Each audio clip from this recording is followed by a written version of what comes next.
A country home to rich natural resources and a diverse indigenous population. A country undergoing rapid urbanization and economic decline. Tonight, we will be looking at Bolivia, showing you its ups and its downs, and revealing to you whether it's a newfound power in the global market or one that is destined for failure. I am Brian Williams, and this is NBC Nightly News.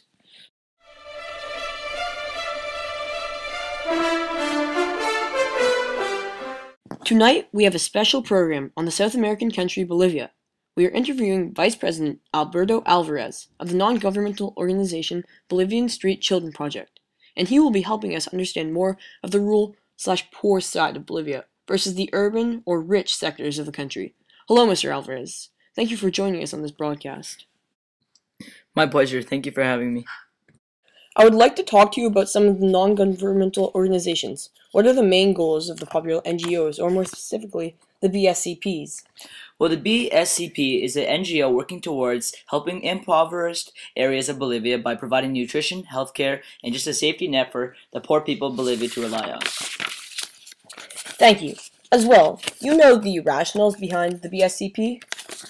Yes, well, the main thoughts on the BSCP are very positive, and the poor are very thankful for the support of this powerful organization. The average citizens have become attracted to the project, and the idea has created many donations. What are some recent aid projects the organization has implemented? Well, the BSCP researches for children that choose to run away from their homes, and we bring them back to their families. These children are provided with shelter and the opportunity of a quality education. The children can receive up to 3 hours of tutoring a week, and religion is also implemented to help to conserve the rich culture that Bolivia has. The organization seems to be very beneficial to its local people. I was wondering why the organization is located in Bolivia instead of a poor country, maybe in need of more help. The BSCP exists because Bolivia has a surprisingly high child homeless rate. In 2010, there are over 72,000 street children in Bolivia alone. As well, Bolivia has recently been added to the global market in these past few years especially, has been affected by the economic decline. Those factors alone prove why the organization exists. Aside from that, let's move on to the globalization Bolivia has recently undergone. First of all, give me your general definition of globalization and its example in Bolivia.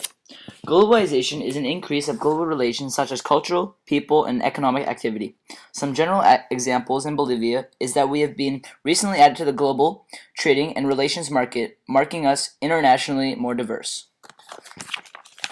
With that in mind, Mr. Alvarez, do you believe that Bolivia is being benefited or hurt from globalization?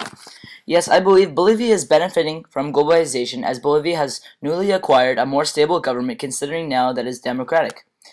Also, Bolivia is beginning to acquire a lot more tourists as the country has cleaned up very well.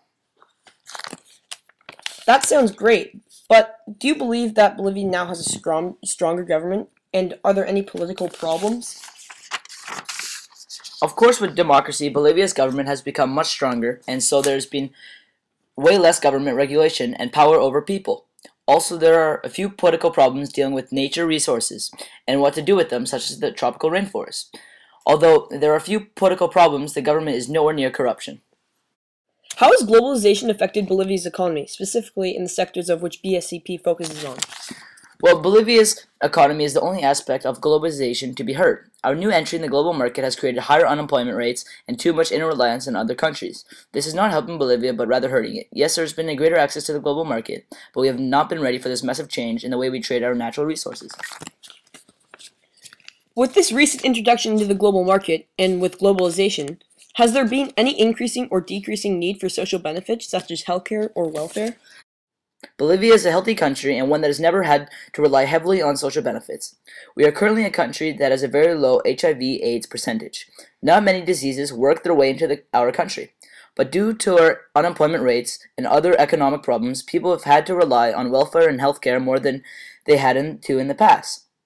The social safety net has had to help so many people that if it suddenly cannot support the country's population, then Bolivia will implode on itself. Thank you. Has the country urbanized too quickly, and has there been a loss in Bolivia's rich indigenous culture? Bolivia will never truly lose its indigenous culture. There is too much of it inside our country. We have urbanized, but at a steady rate. The urban changes to our society has benefited us, and our wealth and natural resources will always do us good.